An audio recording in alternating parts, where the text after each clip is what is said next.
In this lesson, we're going to begin to discuss editing text. If you'd like to follow along, go into your File menu to Open, and in the Sample Files folder, scroll down to 0503 Tricks to Editing Text, and just click Open. Before we start, why don't we go to our Zoom tool? You can hit your Z key to get there very quickly, and then I'm going to click and drag across the width of my layout, and it's going to fit that width in the window the best it can. So it made everything much bigger so I can see what's going on.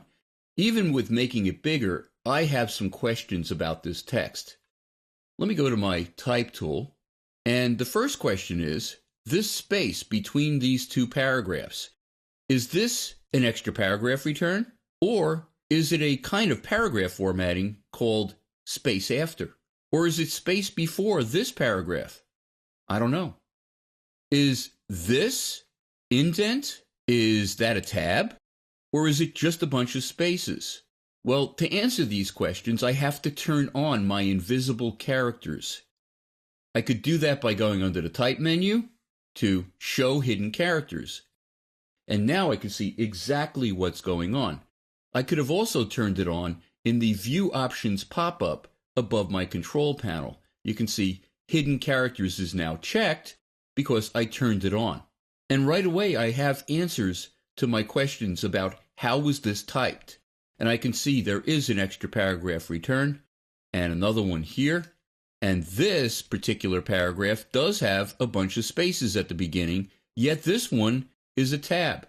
So I know exactly what I'm dealing with my text before I start formatting it or editing it. Very important to turn on your invisibles. Another thing that is really kind of nice when editing text, if you copy text from any other application and paste it into InDesign, wherever you paste it into, it's going to pick up the formatting of that particular text. If I were to paste something into this particular text, it's going to be Myriad Pro Bold in this size with a certain leading. It's going to pick up all of the formatting of whatever I paste into. Well, why is this a good thing with editing? A lot of times I'll get my edits in Acrobat using a feature in Acrobat called Acrobat Annotations.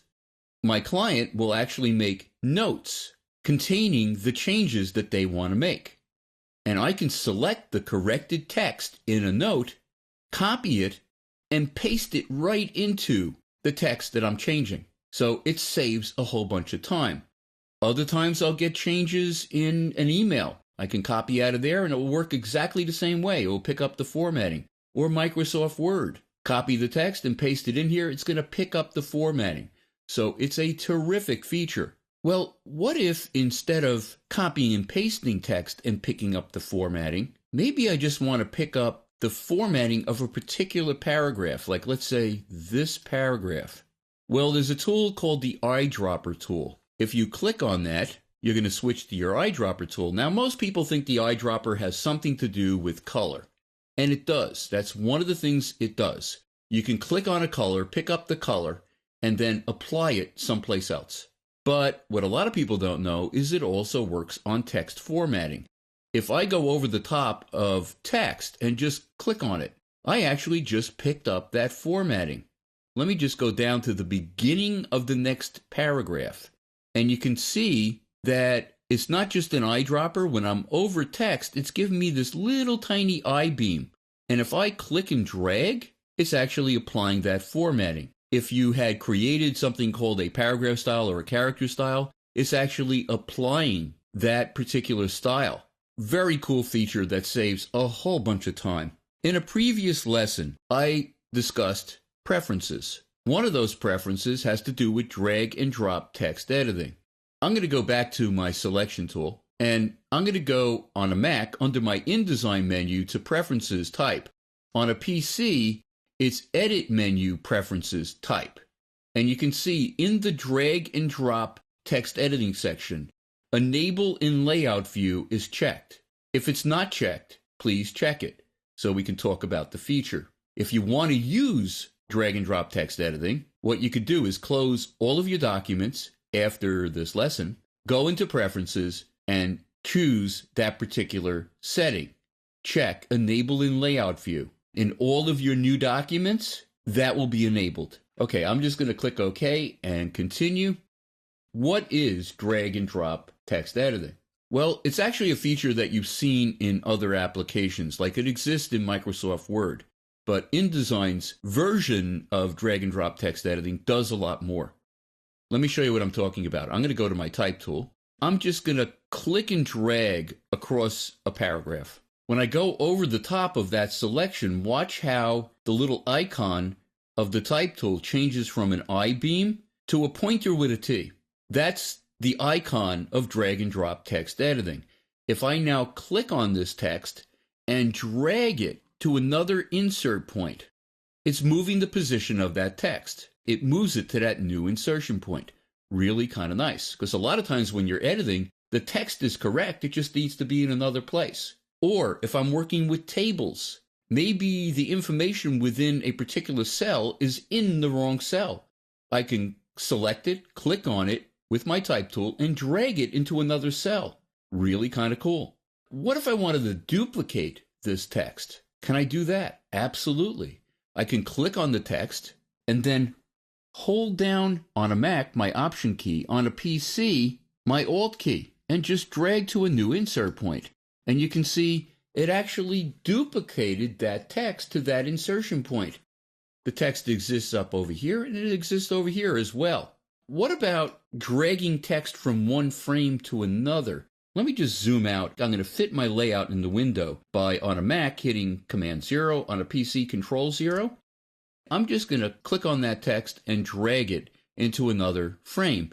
And you can see it actually moved it there, the same way it would between cells in a table. But I can also duplicate by holding down Option or Alt. You're going to find Option and Alt is pretty much universal throughout InDesign. It's going to make a duplicate of whatever it is you're doing. If I clicked on this text, held down Option or Alt, and I drag to, let's say, this paragraph, the empty paragraph, it's actually going to duplicate it right there. I'm going to undo that. I'm going to hit Command Z on a Mac, Control Z on a PC. Because there's another question that comes up all the time when editing text. Let's say your text is too long. I'm going to go to my selection tool and just drag down to the next page and click on that frame on the next page. And you can see in the outport of the frame, that's that little square in the bottom right-hand corner of the text frame, there's a red plus mark.